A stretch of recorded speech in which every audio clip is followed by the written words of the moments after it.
कौन करेंगे प्रतिकार चलते शेष पर्यटन वीडियो देखिए आप जापर धनुराशि 2026 जून 2 पर्यंत बृहस्पति बलवान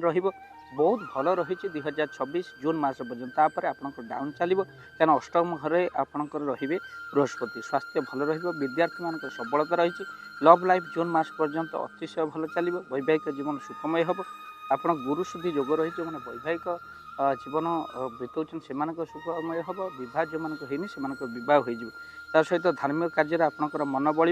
कार्य आपंक भल चलो बिजनेस और क्यारियर सेटलमेंट आपंकर भल रही बिजनेस भल चलो आर्थिक उन्नति रही 2026 धनुराशि व्यक्ति से आप हनुमान चालीसा प्रत्येक दिन पाठ करूँ घर सुंदरकांड हनुमान जी को पूजा आप करूँ घरे जब हनुमान को पूजा करने चाहते स्क्रीन चलता नंबर कॉल कर टीम सब पहुँचे आप घर हनुमान को पूजा करने देवी दर्शन सहित पंचमुखी रुद्राक्ष व चारिमुखी रुद्राक्ष 11मुखी रुद्राक्ष ध्यान कले बहुत सफल आप प्राप्ति करेंगे वीडियो को शेयर करेंगे चैनल जदि चैनल को सब्सक्राइब कर दें जय जगन्नाथ।